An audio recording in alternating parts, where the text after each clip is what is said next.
Di video kali ini, kita akan belajar melihat dan mengevaluasi performa konten yang sudah kamu buat. Caranya pakai Google Analytics. Lewat Google Analytics, kamu bisa tahu berapa banyak orang yang mengunjungi blogmu, siapa saja yang mengunjungi blogmu, dari mana pengunjung blogmu berasal, konten apa aja yang banyak dibuka oleh pengunjung, dan gadget apa yang dipakai untuk membuka blogmu. Berbekal semua data ini, kamu jadi tahu apa dan bagaimana cara mengembangkan blogmu.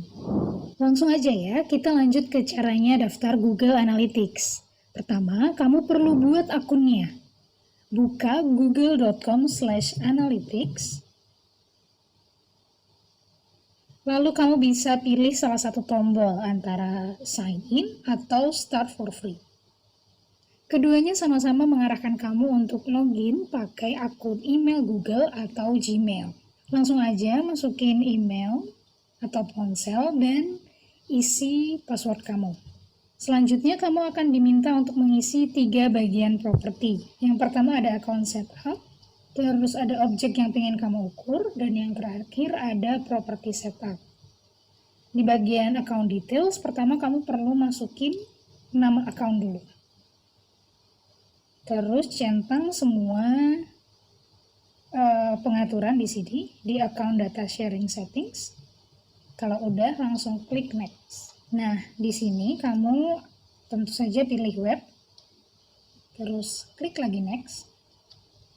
Terus isi nama website kamu. Isi juga website URL-nya atau nama domain kamu. Pilih kategori yang paling sesuai. Dan pilih waktu reporting atau waktu pelaporannya. Di sini kita pilih Indonesia. Klik create. Nanti akan muncul pop-up berisi Analytics Terms of Service and Data Processing Amendment. Centang aja keduanya. Nah, terus klik I accept. Setelah membuat account Google Analytics, kamu perlu langsung memasang tracking code ke blogmu. Tujuannya agar Google Analytics bisa mengumpulkan data yang bakal jadi insight untuk blogmu. Nah, di sini kamu langsung bisa lihat tracking ID dan juga kode yang perlu kamu pasang. Tugasmu adalah mengcopy kode ini dan memasangkannya di bagian head blogmu. Nah, kamu bisa menggunakan bantuan plugin yang namanya insert headers dan footers. Jadi, nanti codingnya tidak akan merusak blogmu dan kemungkinan errornya bakal lebih minimal. Nah, kalau kamu sudah install plugin insert headers dan footers, kamu bisa langsung ke settings dan klik insert headers dan footers. Terus di script in header langsung aja paste dan klik save. Nah, setelah memindahkan kode ke header blog, kita akan mengecek apakah tracking code sudah bekerja. Caranya, kamu perlu mengklik tombol Send Test Traffic di atas kode Google Analytics.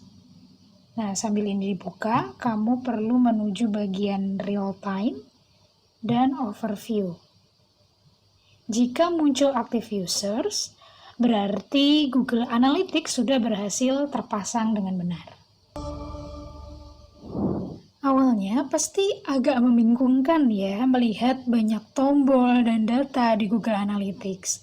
Nah, di sini aku akan bantu kamu untuk membahas metrik-metrik apa saja yang perlu diperhatikan untuk mengecek performa blog. Oke? Yang pertama ada traffic atau page view.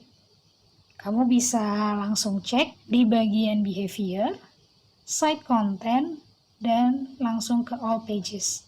Nah, traffic atau page view ini menunjukkan berapa kali blogmu dilihat. Yang kedua ada session atau hitungan waktu setiap seseorang mengunjungi blogmu. Satu session biasanya dihitung sejak halaman dibuka sampai 30 menit tidak ada aktivitas. Jadi misalnya ada orang yang membuka blogmu dan membiarkannya begitu saja sampai 30 menit, nah orang itu akan menghabiskan satu session. Nah, kamu bisa cek metrik ini di bagian audience, lalu klik overview. Masih di tempat yang sama, kamu juga bisa cek bounce rate. Bounce rate ini mengukur persentase pengunjung yang menutup halaman blogmu tanpa mengklik bagian apapun. Nah, pentingnya bounce rate, kamu bisa melihat apakah ada halaman error, apakah ada rekomendasi konten yang tidak sesuai, terus apakah halaman website itu membosankan, terus apakah juga ada informasi yang tidak berhasil kamu tunjukkan ke pembaca. Oke. Selanjutnya ada juga traffic source.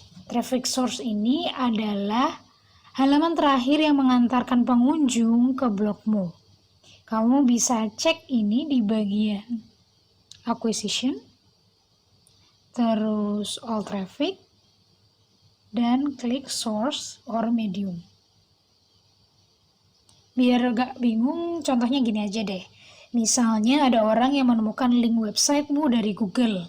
Lalu orang itu membuka linknya. Maka traffic source yang akan terdeteksi di Google Analytics adalah organic search. Yang terakhir adalah social traffic. Nah, metrik ini menunjukkan channel media sosial yang membawa traffic ke websitemu. Metrik ini bisa kamu pakai untuk melihat seberapa efektif sih promosi konten yang kamu lakukan di media sosial. Nah, untuk ngeceknya kamu tinggal di bagian acquisition, all traffic, lalu pilih channels. Sebenarnya ada banyak banget data dan insight yang bisa kamu dapat dari Google Analytics. Jadi nggak cuma 5 itu aja. Asalkan kamu tahu bagaimana setting dan cara membaca datanya. Nah, kalau teman-teman tertarik untuk belajar lebih dalam soal Google Analytics, teman-teman bisa langsung ikut course Google Analytics. Search aja Analytics Academy. Nah, di sini ada berbagai pilihan course yang sesuai dengan kebutuhan teman-teman ketika memakai Google Analytics.